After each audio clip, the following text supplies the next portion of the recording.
ਹੁਣ ਇਹ ਦੇਖੋ ਮੈਂ ਤੈਨੂੰ ਦੂਸਰਾ ਦਾਣਾ ਜਿਹੜਾ ਮੈਂ ਪਾੜ ਕੇ ਵਿਖਾਉਣ ਲੱਗਾ। ਮਾਸ਼ਾਅੱਲਾ ਸਹੀ ਗੱਲ ਹੈ। ਔਰ ਇਹਦਾ ਕਲਰ ਦਾ ਉਂਝ ਨਹੀਂ ਪਤਾ ਲੱਗਦਾ। ਹੁਣ ਮੈਂ ਹਾਂਜੀ ਇਹ ਦੇਖ ਸਹੀ ਗੱਲ ਹੈ ਜੀ, ਸਹੀ ਗੱਲ ਸਮਝੋ ਨਾ ਆ ਰਿਹਾ।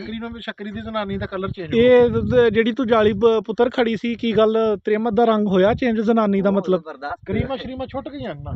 ਲਓ ਜੀ ਫੌਜੀ ਸਾਹਿਬ ਹੋਰਾਂ ਕੋਲ ਇਹ ਬੰਦਾ ਅਸੀਂ ਕੰਮ ਕਰ ਰਹੇ ਹਾਂ। ਫੌਜੀ ਸਾਹਿਬ 2 ਮਿੰਟ ਦੋਗੇ? ਫੌਜੀ ਸਾਹਿਬ ਕਿਹੜੀ ਚੀਜ਼ ਆ ਜਿਹੜੀ ਫਿਰ ਰਹੇ ਅਸੀਂ ਨੇੜੇ ਲੈ ਉਹਨਾਂ ਤੁਹਾਨੂੰ ਵਿਖਾਣੇ। ਹਾਂਜੀ ਮਾਸ਼ਾਅੱਲਾ ਬੜਾ ਕਲਰ ਹੈ ਇਸਦਾ, ਉੱਤੋਂ ਬਲੈਕ ਇਹ ਕਲਰ ਵੀ ਉੱਤੋਂ ਹੀ ਹੈ ਤੇ ਇਹਦਾ ਜਿਹੜਾ ਵਿੱਚੋਂ ਕਲਰ ਆ ਉਹ ਮੈਂ ਤੁਹਾਨੂੰ ਵਿਖਾਣਾ। ਹਾਂਜੀ ਅਗਰ ਕੋਈ ਬੰਦਾ ਮਰੀਜ਼ ਆ ਨਾ ਉਹਦੇ ਵਾਸਤੇ ਇਹ ਚੀਜ਼ ਬੜੀ ਜ਼ਬਰਦਸਤ। ਨਹੀਂ ਇਸ ਨੂੰ ਕੀ ਮਤਲਬ, ਕਿਹੜੀ ਚੀਜ਼ ਹੈ ਇਹ ਮੈਂ ਤੁਹਾਨੂੰ ਵਿਖਾਣਾ ਹੁਣੇ। ਇਹਨੂੰ ਕਹਿੰਦੇ ਕਾਲਾ ਬਲੱਡ। ਸਹੀ ਹੈ। ਔਰ ਇਹਦਾ ਮਾਸ਼ਾਅੱਲਾ ਇਹ ਹੁਣ ਬਾਹਰੋਂ ਵੀ ਇਹਦਾ ਕਲਰ ਨਿਕਲਦਾ ਪਿਆ ਲੇਕਿਨ ਅੰਦਰੋਂ ਬਿਲਕੁਲ ਬਲੈਕ ਹੋ ਚੁੱਕਾ। ਸਹੀ ਹੈ।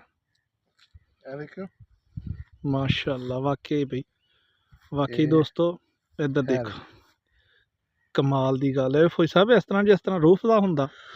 ਮਾਸ਼ਾਅੱਲਾ ਕੀ ਬਾਤ। ਤੇ ਇਹਦੇ ਫਾਇਦੇ ਇਹ ਆ ਹਾਂਜੀ ਕਿ ਹੁਣ ਜਿਹੜੇ ਬੰਦੇ ਕਹਿੰਦੇ ਨਾ ਵੀ ਯਾਰ ਸਾਡੀਆਂ ਜ਼ਨਾਨੀਆਂ ਨਹੀਂ ਜੀਣ ਦਿੰਦੀਆਂ ਵੀ ਫਲਾਨੀ ਕਰੀਮ ਲੈ ਆਓ ਫਲਾਨੀ ਲੈ ਆਓ, ਇਹ ਤੁਸੀਂ ਇਸ ਦੀ ਜਾਲੀ ਖਾਓ ਠੀਕ ਹੈ। ਇੱਕ ਜਾਲੀ ਲੈ ਜਾਓ ਘਰ, ਇਹ ਥੋੜਾ ਮਹਿੰਗਾ ਤਕਰੀਬਨ 1000-1200 ਦੀ ਜਾਲੀ ਹੋਣੀ ਹੈ ਇਸ ਟਾਈਮ। ਦੂਸਰੇ ਮਹੀਨੇ 'ਚ ਜਾ ਕੇ ਤਕਰੀਬਨ ਫਰਵਰੀ ਦੇ ਵਿੱਚ ਇਹਦੀ ਜਾਲੀ ਕਮ ਸੇ ਕਮ 2000 ਦੀ। ਸਹੀ ਹੈ। ਇਹ ਜ਼ਨਾਨੀਆਂ ਤੋਂ ਜਾਨ ਛੁੱਟ ਜਾਏਗੀ। ਯਕੀਨ ਕਰੋ ਕਿ ਇਹ ਹੁਣ ਜਿਵੇਂ ਦਾ ਇਹਦਾ ਕਲਰ ਹੈ ਨਾ ਇੰਜ ਦਾ ਕਲਰ ਨਿਕਲਣਾ ਆਦਾ ਬੰਦੇ ਤੇ ਫੌਜੀ ਸਾਹਿਬ ਉਹ ਜ਼ਨਾਨੀਆਂ ਤੋਂ ਯਾਦ ਆਇਆ ਵੀ ਜ਼ਨਾਨੀਆਂ ਦੇ ਮੂੰਹ ਦੇ ਕਲਰ ਦਾ ਤੇ ਚੇਂਜ ਹੋ ਜਾਏਗਾ ਤੇ ਪੈਰਾਂ ਦਾ ਕਲਰ ਕਿੰਨੇ ਚੇਂਜ ਕਰਨਾ? ਇਹ ਸਾਰਾ ਚੇਂਜ ਹੋ ਜਾਂਦਾ ਨਾ। ਸ਼ੱਕਰੀ ਪੁੱਤਰ ਉਰੇ ਆ। ਇਹ ਸ਼ੱਕਰੀ ਦੀ ਜ਼ਨਾਨੀ ਦਾ ਕਲਰ ਚੇਂਜ। ਇਹ ਜਿਹੜੀ ਤੂੰ ਜਾਲੀ ਪੁੱਤਰ ਖੜੀ ਸੀ, ਕੀ ਗੱਲ ਤ੍ਰਿਮਤ ਦਾ ਰੰਗ ਹੋਇਆ ਚੇਂਜ ਜ਼ਨਾਨੀ ਦਾ ਮਤਲਬ? ਕਰੀਮਾਂ ਸ਼ਰੀਮਾਂ ਛੁੱਟ ਗਈਆਂ ਨਾ। ਲਓ ਜੀ ਫੌਜੀ ਸਾਹਿਬ ਹੋਰਾਂ ਕੋਲ ਇਹ ਬੰਦਾ ਅਸੀਂ ਕੰਮ ਕਰ ਰਿਹਾ, ਉਹ ਕਹਿ ਰਿਹਾ ਕਿ ਮੈਂ ਘਰ ਖੜੀ ਹੈ ਜ਼ਨਾਨੀ ਵਾਸਤੇ ਜਾਲੀ ਤੇ ਤਕਰੀਬਨ ਮਹੀਨਾ ਹੋ ਗਿਆ ਉਹਨੇ ਕਰੀਮ ਦਾ ਨਾਂ ਨਹੀਂ ਲਿਆ ਤੇ ਨੈਚੁਰਲ ਰੰਗ ਆ ਜਾਂਦਾ। ਯਕੀਨ ਕਰੋ ਖੂਨ ਬਣਾਉਂਦਾ ਹੈ, ਮੇਰਾ ਖੂਨ ਹੈ। ਫੌਜੀ ਸਾਹਿਬ ਅੱਜ ਕੱਲ੍ਹ ਦੀਆਂ ਬੀਬੀਆਂ ਤੇ ਕਹਿੰਦੀਆਂ ਸਾਨੂੰ ਕਰੀਮ ਹੀ ਚਾਹੀਦੀ ਹੈ।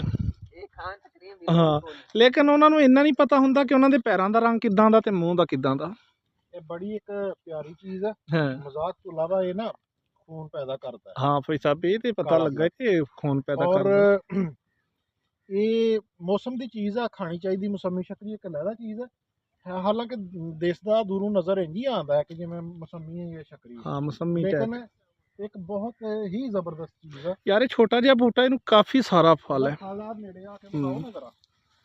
यकीन करो भाईजान इतना फल है इसको कि आप हैरान रह जाएंगे। ਇਹਦੇ ਫਲ ਦਾ ਤੁਸੀਂ ਹਿਸਾਬ ਲਾਓ। ਔਰ ਅੰਦਰੋਂ ਬਿਲਕੁਲ ਬਲੈਕ ਹੈ। ਦੇਖੋ ਨਾ ਉੱਤੇ ਵੀ ਹੁਣ ਲਾਲ ਨਿਸ਼ਾਨ ਇਹਦੇ ਸ਼ੁਰੂ ਹੋ ਗਏ। सही है बिल्कुल। ਇਹ ਦੇਖਿਆ जी बिल्कुल। अगर मैं फोकस कर रहा हूँ आप देख रहे हैं वाकई यार ये ना ये देखें आप। ਅੱਛਾ ਫਿਰ ਇਹ ਨਹੀਂ ਹੈ। ਹੁਣ ਦੂਸਰਾ ਪੌਦਾ ਇਧਰ ਆਓ ਮੈਂ ਤੈਨੂੰ ਵਿਖਾਵਾਂ ਜ਼ਰਾ। जी ਇਹ ਹੁਣ ਦੇਖੋ ਨਾ ਕਲਰ ਇਹਦਾ ਬਲੈਕ ਹੋਣਾ ਸ਼ੁਰੂ ਹੋ ਗਿਆ। जी जी बिल्कुल। ਔਰ ਬਹੁਤ ਹੀ ਰੇਅਰ ਕਿਸਮ ਦੀ ਕੁਆਲਿਟੀ ਔਰ ਬਹੁਤ ਜ਼ਿਆਦਾ ਐਕਸਪੋਰਟ ਹੁੰਦੀ ਹੈ ਇਹ ਚੀਜ਼।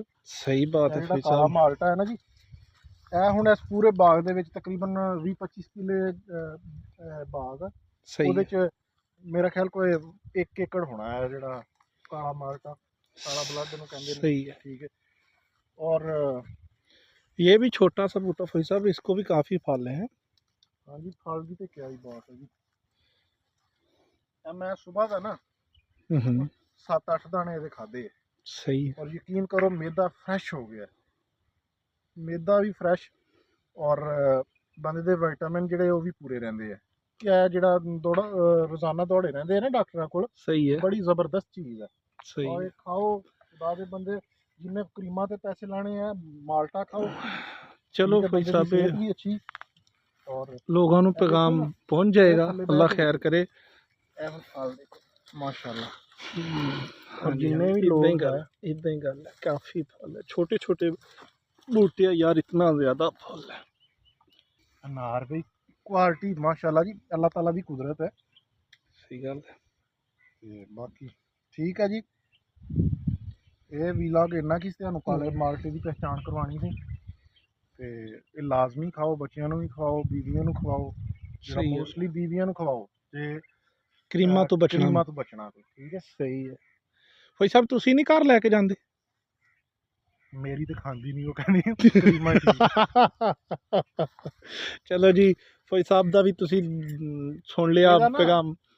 ਤੇ ਇਹਦਾ ਇਹ ਹੈ ਕਿ ਥੋੜਾ ਜ਼ਾਇਕਾ ਜਿਹੜਾ ਨਾ ਥੋੜਾ ਹਲਕਾ ਜਿਹਾ ਤੁਰਸ਼ ਵੀ ਹੈ, ਮਿੱਠਾ ਵੀ ਹੈ, ਬੜਾ ਸਹੀ ਹੈ। ਜ਼ਬਰਦਸਤ ਟੇਸਟ ਹੈ। ਖਾਸ ਤੌਰ ਤੇ ਪਿੰਡੀ ਵਾਲੀ ਸਾਈਡ ਤੇ ਪਠਾਨ ਲੋਕ ਇਹਨੂੰ ਬਹੁਤ ਜ਼ਿਆਦਾ ਪਸੰਦ ਕਰਦੇ। ਸਹੀ ਹੈ।